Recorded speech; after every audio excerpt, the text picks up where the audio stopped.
Hi everyone. In the last video I did, I made a mistake. I said that 6 witnesses from the Douma attack had been presented to the OPCW in The Hague. It was wrong, that was. I'm sorry about this. It was actually 12, I've found out since, so it was actually twice as convincing. What I said in the last video was I was going to keep an eye on the media, because the way the media had covered it, I think it was about 4 or 5 hours, I couldn't find much. And all I found was this was among the articles from the Guardian that was one of the first ones to report this in the Western media, report this press conference. And they obviously came out straight away and said it was an obscene masquerade. And they're quoting the French representative of the OPC, no, the French representative from their foreign office.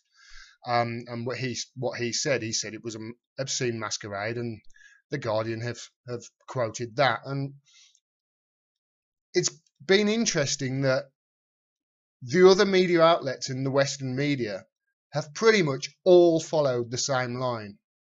I'm going to give you some examples here. This is the Times, obscene masquerade of Douma family. I seem to remember, yeah, here we go.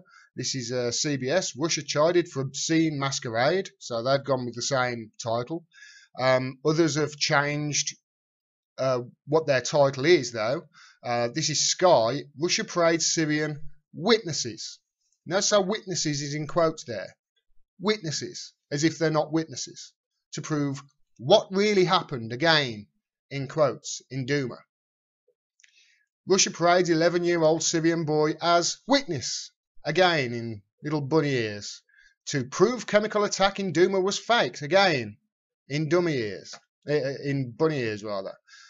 There's Sky again, Russia parades Syrian witnesses, in quotes. This is ABC, Russia parades Syrian witnesses. Do you see how they're all the same? All of these titles are the same. Even if you go to an Israel outlet, Russia parades Syrian witnesses. The headlines are almost identical. When they do go off script, such as The Intercept, again, they're still going down the same rhetoric here. Russia brings Syrians to The Hague to make underwhelming case chemical attack was fake. So they've said it was underwhelming. 12 witnesses. Okay. Who's this? This is the Washington Post. They don't put witnesses in quotes, so I'll give them credit. Russia shows media alleged witnesses from Syria. Okay, alleged witnesses. Well, we'll check that in a minute. But now we come to the better outlets and see how they're presenting their titles of this story. This is the Associated Press. Russia shows media alleged witnesses. Again, they've gone to alleged, despite the fact that their picture there has a boy in the background that is represented at The Hague. It's not an alleged witness. It's a witness. There's no doubt about this. Euronews, again, witnesses claim Douma chemical attack was staged. Now that should be the title everywhere. That's unbiased, that's fair. In my opinion, that should be the title. This is Al Jazeera. Russia takes Syrians to OPCW, Western allies denounce stunt. Again, that's fine. They take the Syrians from... There's no doubt about this. They are witnesses. Reuters. Russian presents unharmed Syrians to OPCW, Western envoys condemn stunt. Again, that's fine. The title is not misleading, but you can see how the others all have almost identical titles, and in a lot of cases, I found about 12 instances where the headline was absolutely identical. They are all on script. Now, the TV media have pretty much presented it the same way. I talked about Sky in my last video and the way they were basically saying that this was a stunt and they should be ashamed of themselves for dragging this little 11-year-old boy to The Hague to take part in Russian propaganda, despite the fact that this boy can clearly be seen in the video. And the rest of the media has pretty much done the same. And I picked up one extremely interesting video from ITV News in the UK, and when they reported on this, take a look at how they framed it. They are eyewitnesses to an attack that divides East and West, and under the watchful eye of Russia and Syria, they've come to flatly deny that what happened in Douma was chemical weapons related. Russia hoped eyewitnesses, including a small child seen in footage from the time, would now end the suggestion that the Assad regime was using illegal weapons and was responsible. How threatened do you have to feel to change your story and to deny a chemical weapons attack? And a question for you, Ambassador, how low do you have to go to bring a little child all the way here and threaten them? The Syrians say they were not pressured and are telling the honest truth. The Russian ambassador told me they had to bring the witnesses to provide irrefutable truth as they were not being listened to. Establishing the facts may ultimately depend on the scientists, and whatever they find, it's unlikely to please all sides. It's incredible, isn't it? They've just immediately, and all the TV stations in the West have pretty much said the same thing. They've immediately framed the interview as if they're changing the stories when they haven't. These people have been interviewed by independent journalists before and have said the same thing. They haven't changed their story. So you can see there that they've shown this reporter for ITV saying, "Why have you changed your story?" when they haven't. So they're trying to get their audience to think that the story's been changed. It's subtle, but it really, well, I don't even know whether it's subtle. They're actually actively doing it. Now, why is it, you might think, that all of the press coverage in the UK and the US on this, in the Western media, has pretty much been exactly the same? They are all taking the same line, and as I've shown, the titles and the headlines of these newspapers, I mean, in some cases, dozens of them, absolutely identical. Well, the answer is simple. In the UK, 3 companies control 71% of all the newspaper circulation. So if that's the newspaper circulation, that's obviously the online media, the popular online media, because all these newspapers will have online media as well. 5 companies command 81% of all the local media. So although local media won't be covering us as much, it doesn't matter, 5 companies own it. In the US, 6 companies own 90% of all the media.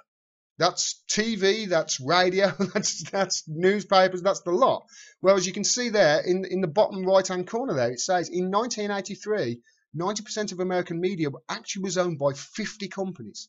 Now it's down to 6.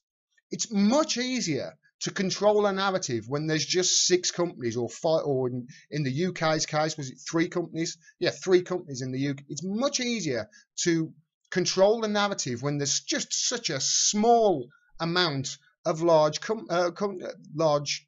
companies that are controlling the vast amount of the media. This is what it is. It would take, I mean, if there's 6 in America and 3 in the UK, would take 9 emails to the heads of these companies. And all of a sudden, everybody's on the same page. And I find it interesting that it was a good few hours until anybody published anything on this. In fact, my video came out, which I had to record and edit and then do rendering and then upload. I did all that, and I could only find 2 instances of main media with all the massive amounts of money they've got behind them had been published. So you have to ask yourself why this is. Now, I want to cover what the government said here, the UK government. This is a statement from the UK representative to the OPCW regarding this stunt, and his name is Peter Wilson, or Lord Peter Wilson as he goes by. And he said, Russia and Syria's briefing at the OPCW premises today is a stunt.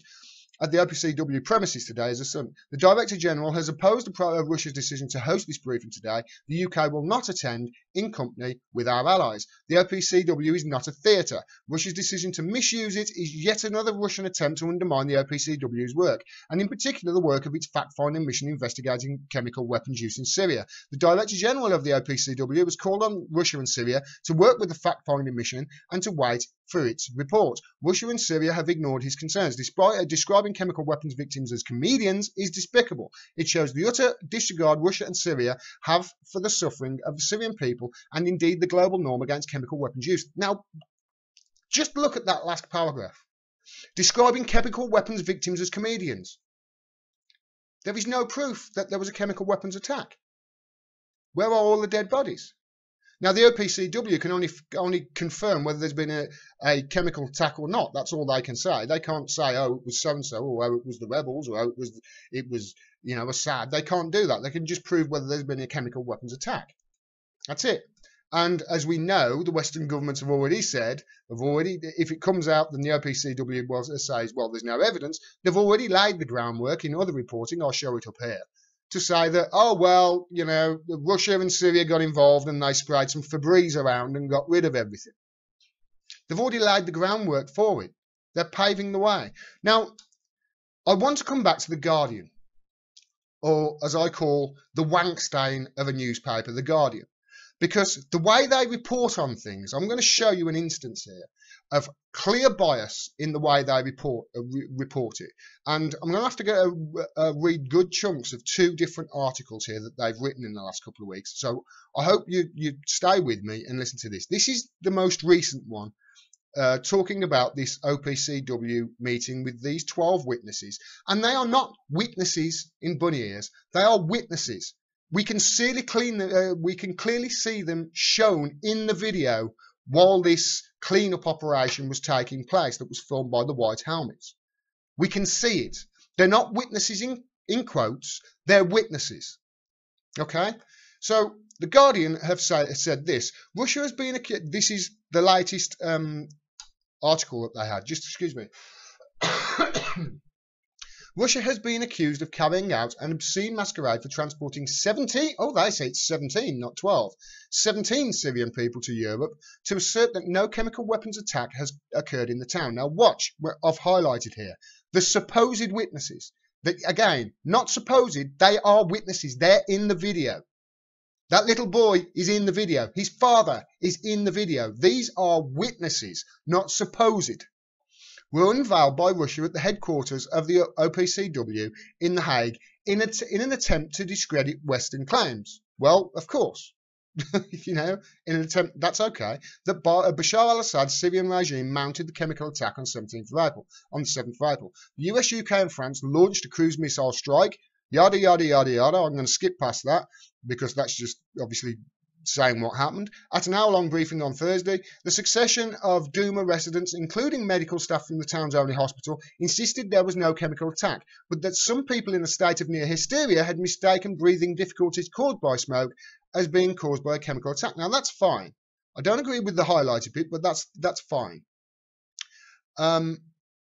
Surrounding, I can't quite see the top line on this, but paramedics in the group largely suggested that victims arriving at the hospital had suffered a chemical attack and, after checks, emerged to have suffered no such thing.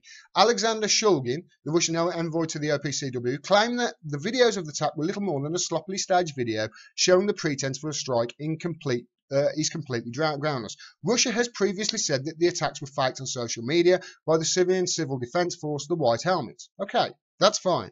Again, aid workers and medics have told The Guardian. Now, they've got a link through to the other article there. Right? I'm going to read that one next.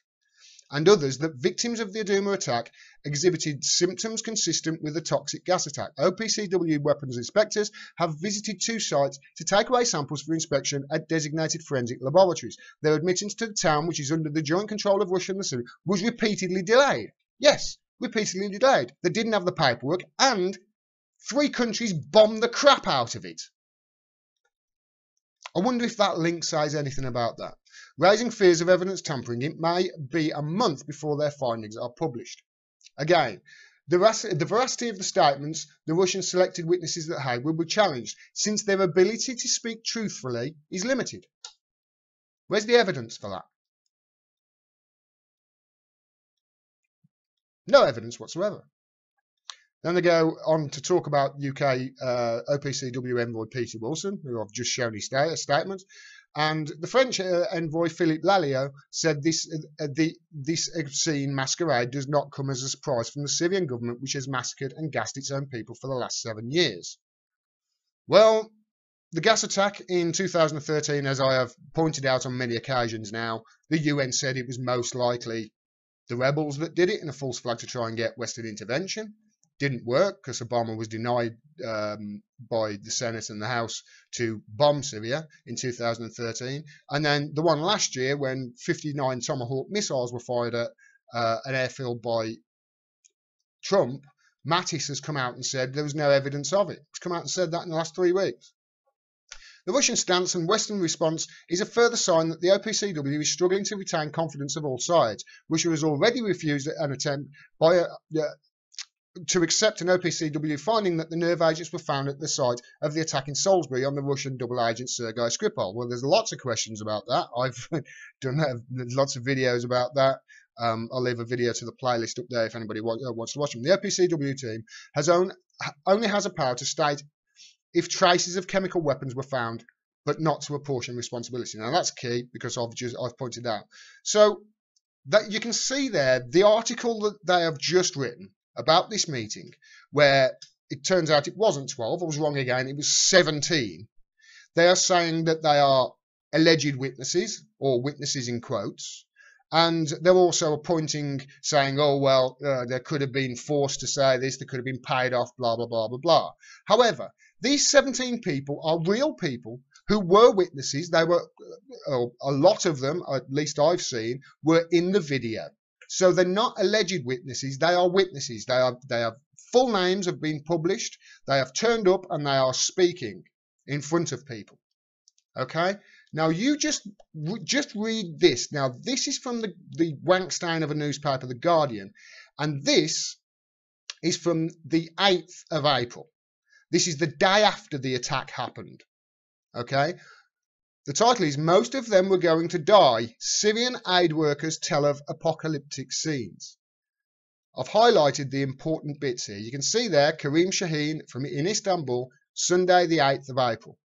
Aid workers and local medics have described apocalyptic scenes in the besieged city of Douma, the site of a chemical attack that has killed at least 42 people. Right, I'll carry on reading the paragraph. As they scramble to save the survivors of the latest atrocity in Syria. Okay, 2 things wrong with that first paragraph from this Wankstein of a newspaper. Aid workers and local medics have described. Where's the names? Who? Where's the names? The site of a chemical attack that has killed at least 42 people. There is no proof that this chemical attack happened yet. Where is the word alleged there? They'll put alleged when actual witnesses turn up to the OPCW and testify with their full names. They'll put alleged there or put witnesses in bunny ears and quotes to make out, oh, these are dodgy people.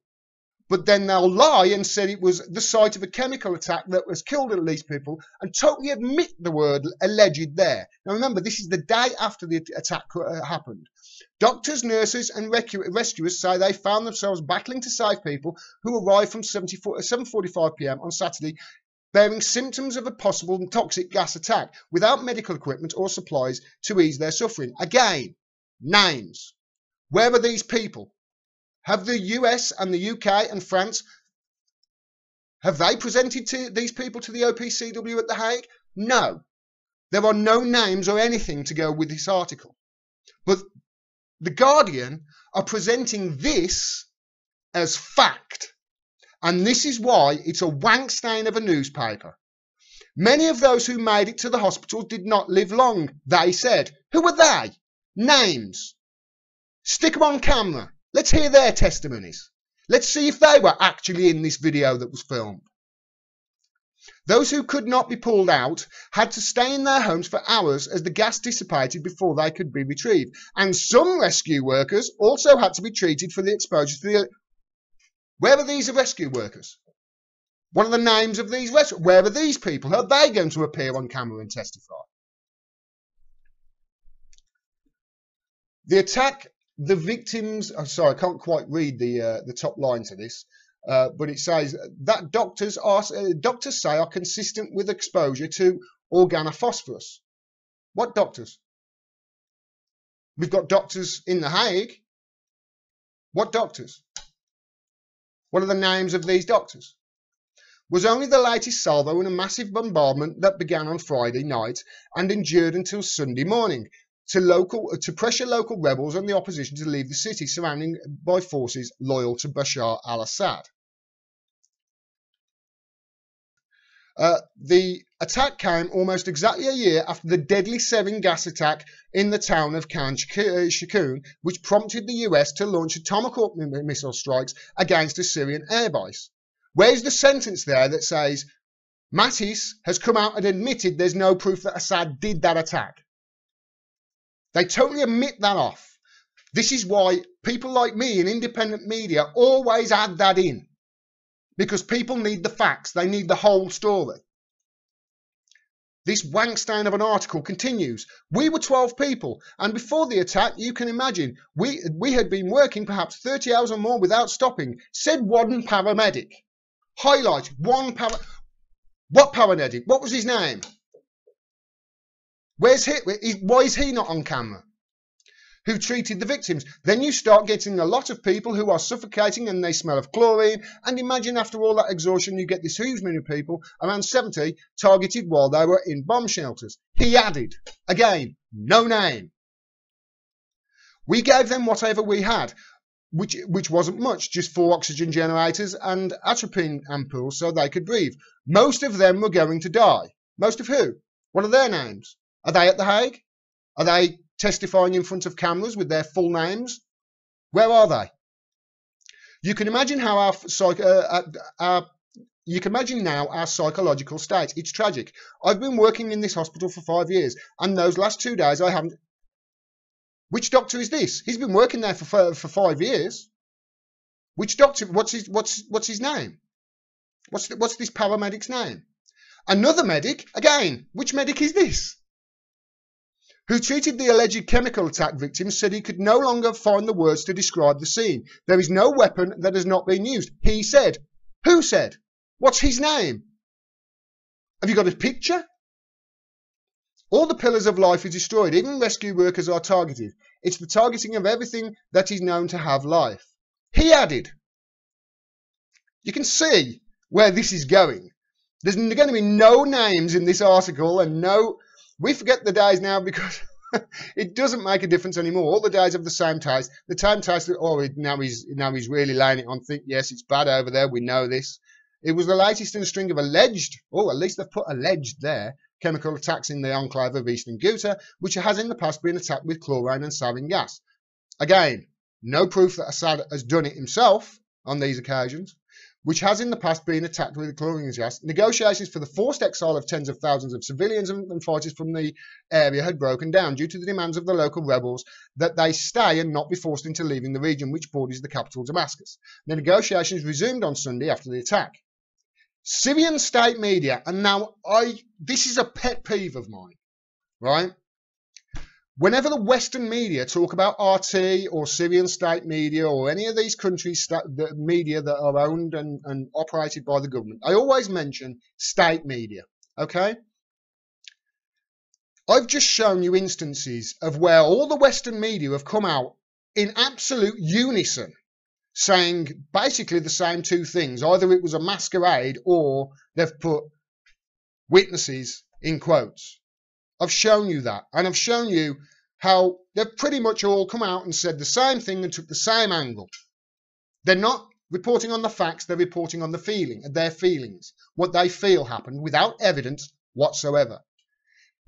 These countries with state media would be absolutely over the moon if their state media reacted the same way as our corporate and establishment media do in unison when things like this happened.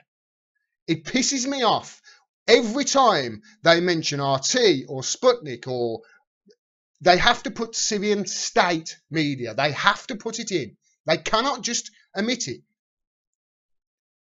Western media is just as bad. Syrian state media denied claims that government forces had launched a chemical attack and said rebels in Douma were in a stage of collapse and spreading false news describing it as a chemical attack fabrications. Okay? So they come out and said Syrian state media have said it's fabrications. Rescue workers said many of the victims remained where they had died. Okay. Now we're getting to the bottom of where all of their evidence is coming from.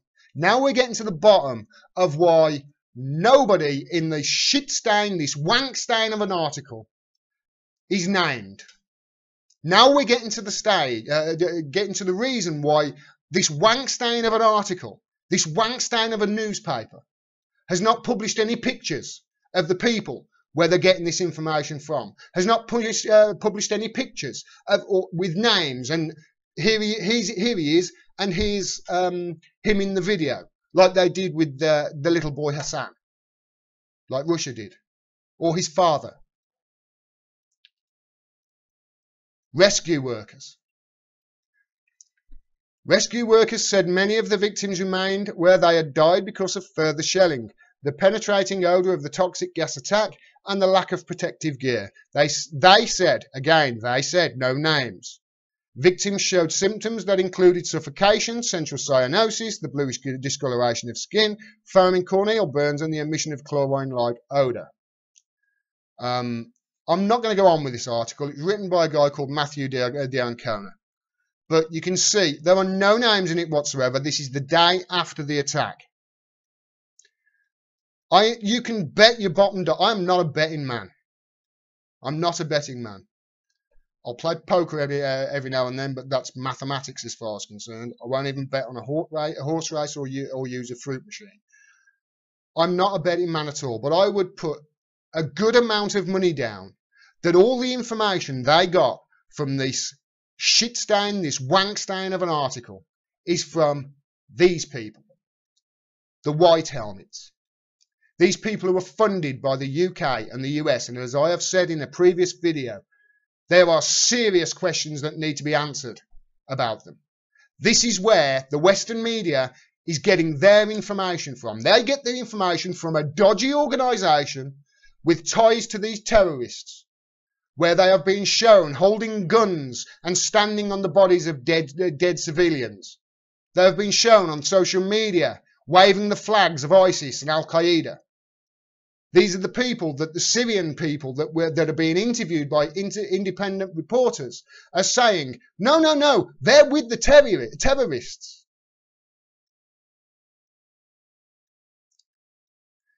I have started a petition in the UK to debate in Parliament, to try and get 100,000 signatures to debate in Parliament to stop the funding of these white helmets, because they are dodgy.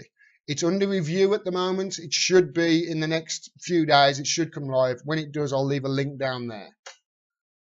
We need to fight back against this horseshit. We really do. We need to fight back against this horseshit. And I want to and I know some of my regular viewers are saying, but Gordon, you haven't mentioned the BBC. Well, I'm coming to them. BBC, to their credit, Russia says its witnesses discredit alleged chemical attack in Syria. That is a headline, no problem with it at all. None at all. And in it they say Russia has produced what it says are witnesses from Douma in Syria, aiming to support its claim that an alleged chemical attack there was staged. The way they reported it actually wasn't bad. Really wasn't. So I've got to give credit to the BBC on this one. Their latest report, you see it on the website, actually wasn't bad. However, I want to point this out. You might remember this little girl from the video, Massa. Her video is still up on the website.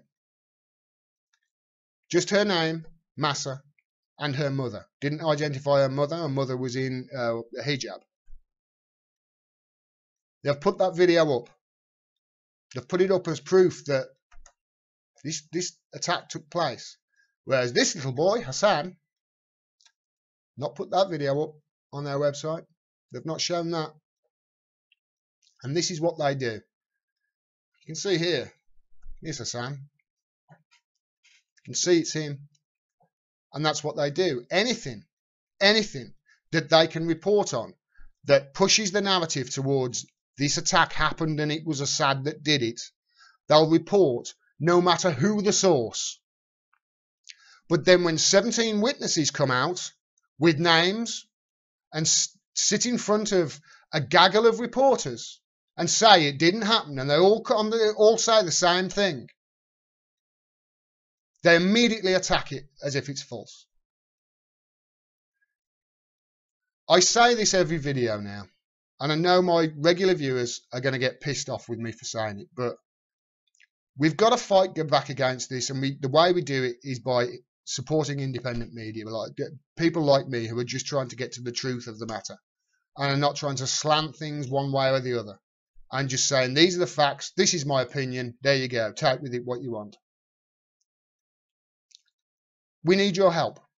We really do. So if you can spare a few dollars a month to buy us a beer or a coffee, it won't go towards beer or coffee, it'll go towards equipment. It'll go towards helping us survive, so it'll go towards rent and food and light. We really need your help to continue doing this, because we've got to fight back against this obvious propaganda by wankstains of a newspaper like The Guardian and the rest of them, who are owned by a limited amount of the elite in the country, who are tied and woven into the governments both in the UK and in the US. You cannot trust these people to give you the truth. They are only giving you spin. They are only giving you propaganda. And I've just shown you evidence of how the wankstain of a newspaper, The Guardian, did. Thanks very much for watching. If you like the video, please subscribe. Please hit the bell, otherwise you won't get notifications and the video will be lost. You won't be able to see any more future videos. Please support independent media if you can. If you can't afford to send the money, don't. Share our work as wide as you can. Talk to your friends and family about it. Get the message out. Thanks very much for watching. Until next time, peace and take care.